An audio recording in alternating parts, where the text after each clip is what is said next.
We are now here with episode 8 of the Seattle Supersonics franchise series, and we are heading into our first offseason. We have a lot of big decisions to make. So thank you to everyone that commented in episode 7, and a lot of the comments were mentioning to pick up the team option on Jonathan Isaac, give him another year with the team to try to experiment with his tendencies, and I think I'm going to do that. And I honestly want to experiment with him at the 5, so playing him at the center next year could be an option. We also got a lot of kind of comments mentioning that we should go out and get another draft pick in the 2023 draft, which I definitely want to do. We could try to leverage this 31st pick, which, yeah, we do have the 31st pick, into the first round, so then we do get that 4-year team contract, and that should have a star trade value, so that shouldn't be too hard to do. So to start off, we are going to be firing Lloyd Cook as our head coach. And I don't really know who we want to look at to maybe lead this team. If we want to go for an offensive-minded head coach, probably would be the best. Do we want to go for Lionel Hollins? That would probably be blocked. Whoa, I think we found the perfect coach. Taylor Jenkins is here. We could throw about $10 million at him, which is a lot of money, $50 million at Taylor Jenkins. But I don't really want to think that we're gonna get him. So let's look at some other options as well. Dave Yorger, I just want to get maybe a real head coach. He doesn't have any other competing offers, so I'm just gonna give him a 2-year deal. Will Hardy already got the can out there in Utah, so we're gonna offer him a 4-year deal. I'm gonna offer Brian Shaw a deal. I doubt we're going to be able to get him. It's probably going to get blocked. And finally, we are going to offer Steve Clifford, a more veteran head coach who got the can, I believe. Yeah, it would be from Charlotte. So let's see any of them accept. So Brian Shaw gets blocked. It doesn't look like we're going to get Steve Clifford. And we can actually go out and sign Taylor Jenkins. So he is by far the best coach ratings-wise. And I guess maybe there was some differences there in Memphis. Maybe Zach Kleeman, John Moran, and staff just thought that he wasn't the coach to win them a championship, but he was the coach to help them build throughout their rebuild and get them to the playoffs. So Taylor Jenkins, welcome to Seattle. That is a major pickup for us to get one of the better head coaches in the league, in my opinion. I'm also going to try to snag Wes Unseld as an assistant coach. All right, that didn't work out too well. I think I am going to get Michael Soffer, who's got elite ratings, as our shot doctor, though. We don't really have too much of a budget, but we are going to try to get a new head scout. And we are going to get Latricia Weinman as our head scout. Yeah, we just don't really have a big budget here, obviously, because our team isn't very good. So, yeah, we do have a team doctor. We do have a head scout. Johnny York is our governor. We do have a GM. We don't really have an assistant GM right now. I don't even know if we can go out and get one. Okay, I can. Jonathan Arthur, welcome to the team. All right, so for the draft combine, we can focus on a couple of these guys. In the comments, you guys were definitely adamant on maybe me going after Nick Smith, Keontae George, or one of the Thompson twins. Now, if we look at Amen Thompson, he is projected to go 5th. A lot of you guys thought it'd be cool if I can get Amen and a Soar Thompson. So if we can leverage 31 and move up to 16, it would be cool to get the Thompson twins. I also like the idea of getting Keontae George at 5. I don't think Nick Smith is going to fall. And obviously Henderson and Wembanyama aren't going to fall either. Or you never know, it is 2K. So how many pre-draft workouts do we have? It doesn't quite say. So I'm really not going to work out Henderson or Wembanyama. I just don't think we're going to get them. Amen Thompson, we're going to work out Keontae George, Cam Whitmore, Nick Smith, Dariq Whitehead, and I will also make sure I do Amari Bailey. Can I do a Soar Thompson as well? Yes, I can. And we can do Derek Lively, Chris Murray, Khalil Ware. I do want a couple more of these. Brandon Miller, Jarace Walker, Chris Livingston. Wow, I did have a bunch there. So, Nick Smith, quickest player there. We would like to kind of run up and down. I saw Thompson, Keontae George. That's probably my top 3. I do want to get maybe a 2. I think Thompson would probably be the starting shooting guard next year, with Trey Murphy most likely being the starting small forward. And it is time for the 2023 NBA draft. So we're not going to, I think, make any trades right now. It also, we don't really have a lot of stuff to move at the moment. It's pretty much Kennedy Chandler, Kevin Huerter, or Patrick Baldwin. So I know I moved, who did I move for Kennedy Chandler? It was Joe Ingles, right? It was Joe Ingles for Kennedy Chandler straight up. So if I move Kennedy Chandler to move from 31 up, not the end of the world. We still have Peyton Pritchard. I would still like to go after somebody in the offseason. I don't know if he's going to be a free agent, and it looks like he will be. Kevin Porter Jr., who's 23 years old. I wouldn't mind maybe offering him a deal because he is from Seattle. There's a couple other notable guys that are from Seattle as well, like Zach LaVine, but I wouldn't be able to get him anytime soon.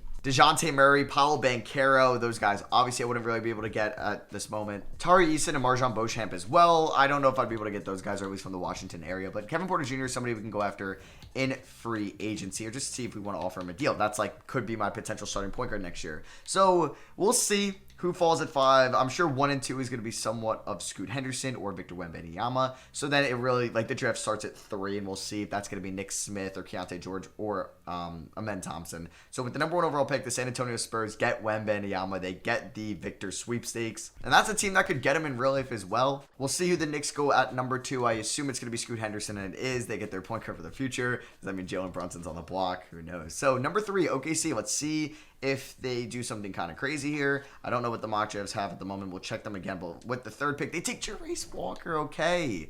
That is somebody I did not think I was going to take, so I am very happy with that. Wow.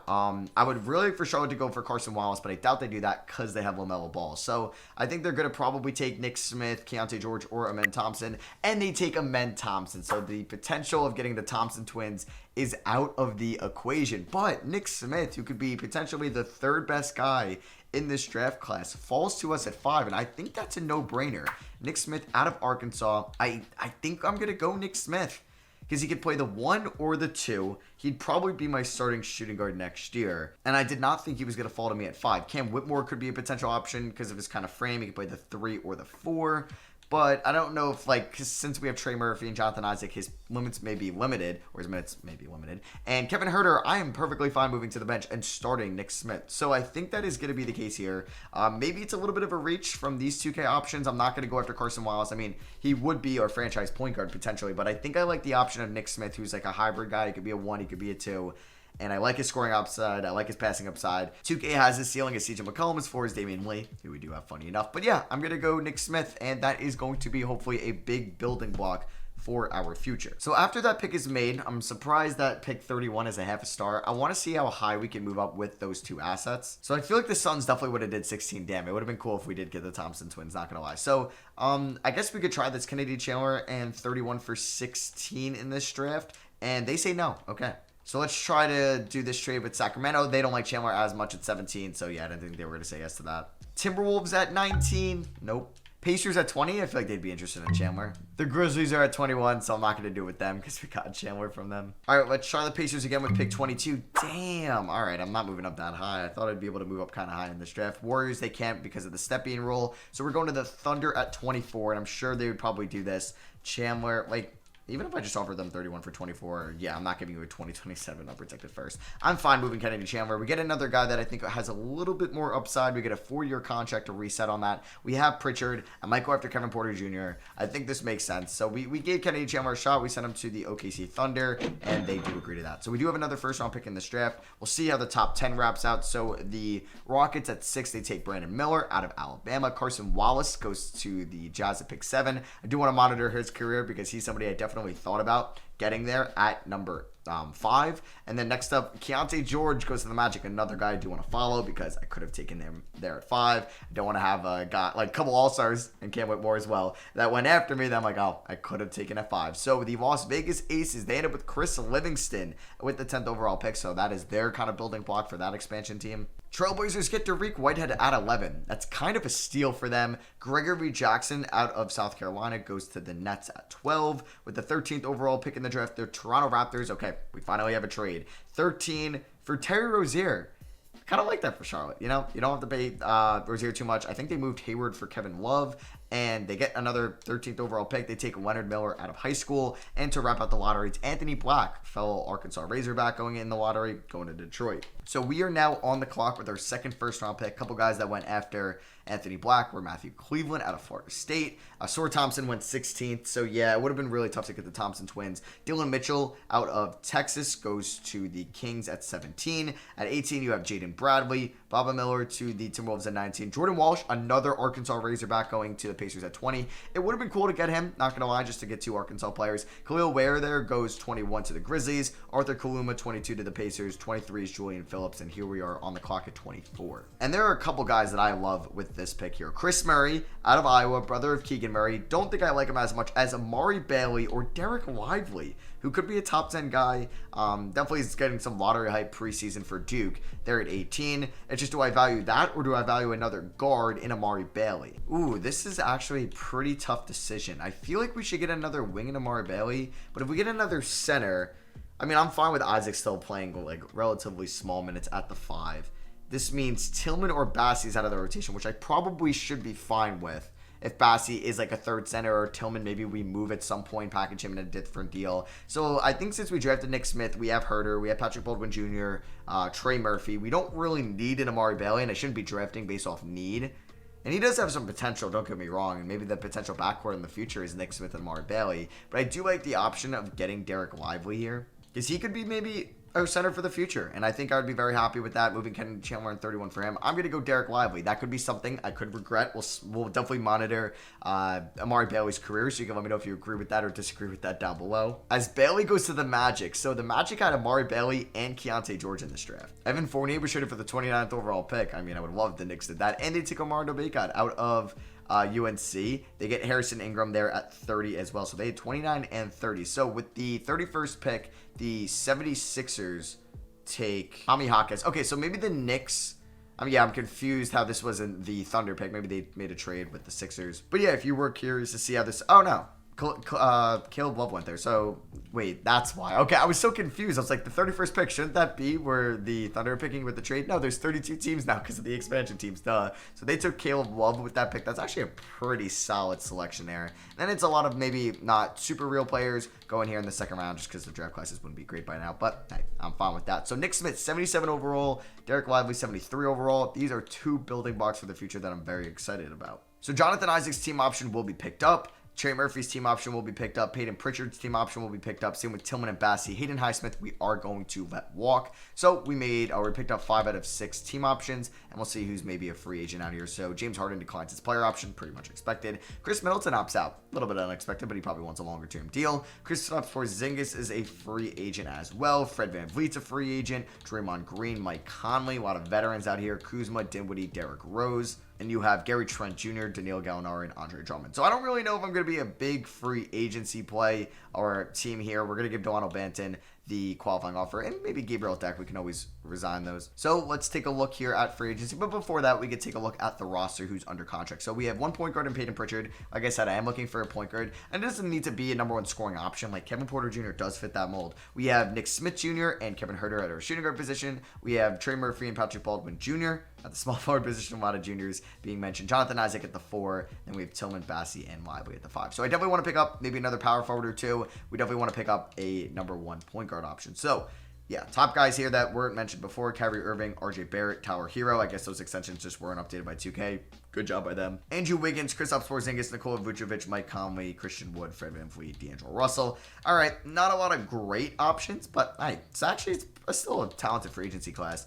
Andrew Wiggins would be fun and all, as we do have $70 million basically, but I will not be really spending too much this offseason. Jordan Poole would be a restricted free agent who's hurt, fractured left leg, that I wouldn't mind paying the bag to, but I will not. I don't think I'm going to pick up a 4th center, so we're really not going to look at anybody here. If anything, it's a minimum deal. At the power forward position, I do want to get someone. I wouldn't mind a veteran as well, like a Gallinari.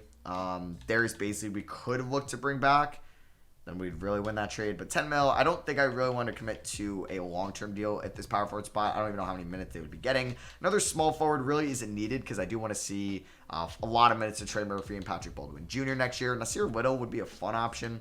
We'll see. Shooting guard as well. Don't think I'm really going to pay too much money for one unless I think I can convert them to a point guard. And yeah, here's what I think I'm going to do. I think I'm going to offer Kevin Porter Jr. not a great system fit. So it's not great. I like D'Angelo Russell, but I don't think he's really worth $25 million, so I don't really want to lock myself into that long of a contract. Nobody else here would really want to spend their final seasons or maybe their prime, last year's or their prime on a losing team. But I think Kevin Porter Jr. would make a ton of sense. He'd be our starting point guard. He'd get a ton of minutes. He's still only 23 years old, and I think we can get him on a pretty big deal. So he is a restricted free agent, so I do think I need to overpay for him a little bit. So I'm thinking about a 3-year deal worth about $16 million a piece, which comes out to what, about $48 million over 3 years. Do I think that they would match that? Do I maybe go to 17 mil, which isn't a lot nowadays? Like RJ Barrett, like these guys, they're getting $20+ million. Kevin Porter Jr., it is a risk, and I'm really investing a lot of money into him, but it's not the worst contract in the world, and he's not going to be regressing. He is 23 years old. We just have to play to his strengths, and hopefully he's good around Taylor Jenkins, even though he's not the most immediate system match. I kind of like this. I might even do a 4th year with a team option, which helps us out, gives us a little bit more team control on him down the line. And yeah, I think he would accept this. It's a lot more than maybe he wanted. let's see. We'll see if the Rockets are going to match that. I'd be kind of upset if they do. I don't think they will. But yeah, let's see what happens here. We're going to go past day 1. I think Damian Lee's a free agent. I would not mind bringing back Damian Lee, honestly, on a minimum deal. Yeah, so we'll definitely offer him there. And then is there a power forward I want to offer? I think like Larry Nance Jr., like a veteran. He's 30 years old. He's a solid player, good defender, can hit a 3.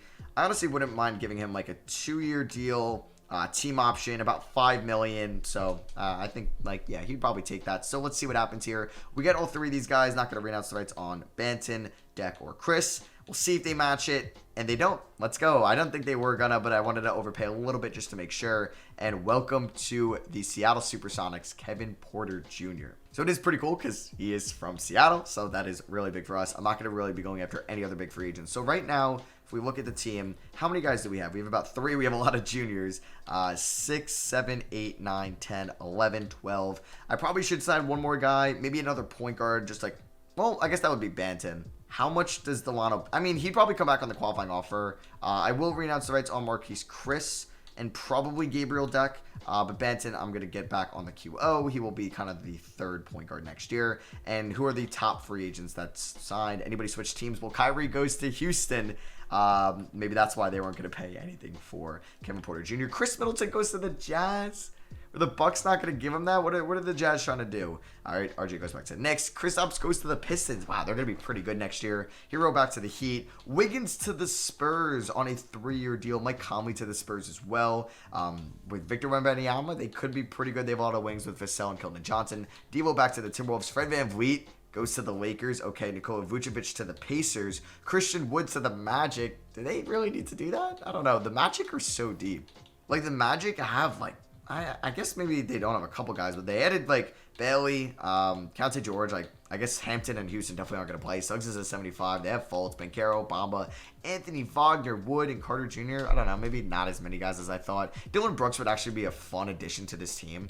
And Taylor Jenkins would make a lot of sense. Oh, you're going to tempt me on this. I really hope he signs a 1-year deal. Like, this is where I wish I had your guys' input on this, because I think this would make sense, because, like, Taylor Jenkins, like, maybe gets along with Dylan Brooks. He's a 4-star system fit, recruits him here, good defender, good 3-point shooter. But I'm not going to offer him a deal. I do want to see what Trey Murphy could do as a full year as our starting 3, one of our top scoring options. And, yeah, that is going to be it. We're going to get Delano Banton back on the QO. Yeah, and Kevin Porter Jr. progressed. He's up to an 80 overall. Let's go. That's what I'm excited to see. Jonathan Isaac's up to his 79. Trey Murphy's up to his 77. No progression here. Bassey's up to his 74. Damian Lee drops to his 71. He won't really be in the rotation next year at all, though. All right, so that is going to conclude the 2023 offseason. You guys can let me know what you guys think down below. Yeah, this is the roster. You guys can also give me some kind of rotation ideas as well. This will be the backcourt. This is probably going to be the starting 5. Yeah, Tillman's probably going to start at the 5. Pritchard isn't going to play that much. I think he's going to get about 18 minutes a night. I don't even know if Larry Nance Jr. is going to play that much, but let's just throw him down here for now. We also signed Torrey Craig. Okay, I guess we had to sign one more guy. We got Torrey Craig, which is fine. Patrick Baldwin Jr., I would like to get probably about 22 minutes a night. We can throw him up here. Kevin Huerter is definitely going to be the 6th man. I don't know if I'm going to play. Yeah, I don't think I'm going to play Larry Nance. I think Kevin Porter Jr. and can get about 33 minutes. Nick Smith about 30 as a rookie. Trey Murphy, I'd like to give about 32 minutes as well. 32. Jonathan Isaac about 30. Tillman can get about 23 as our starting center. And yeah, maybe Bassey doesn't get that many minutes. Maybe he only gets like 10 to start the year. I do about 16 to Derek Lively, and then we do about 26 to Kevin Huerter. So you guys can let me know what you think about this 5-man bench. Do you think I should play Larry Nance? Do you think I should play Bassey more? You guys can let me know down below. And injuries will happen, so it's not going to be like this throughout the time. There is no kind of scoring options, but I'm excited to see this team. Our home opener is against the LA Clippers. We do have a road game here against the Mavericks and a road game here against the Bulls. So the next video will be our home opener against the LA Clippers. You guys can let me know what you think of the offseason down below. So the major additions were Kevin Porter Jr., Nick Smith, and Derek Lively. There was really no major subtractions. I guess it was Kennedy Chandler since we did move on from him. I guess it was also maybe Marquise Chris. He got a little bit of time last year, but we mainly brought back the core. We're going to be building through the draft. We still have our draft capital for next year as well. We just don't have our second round pick in 2024 or 2025. But yeah, I guess like also, I don't know if we would have any trade deadline candidates candidates? I guess we do. I guess Kevin Herter could maybe go out some interest, or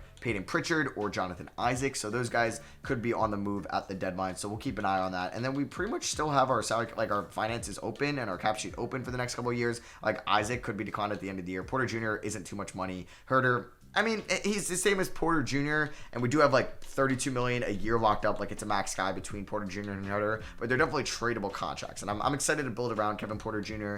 Nick Smith, like, is our 4th highest paid guy, and he's a rookie.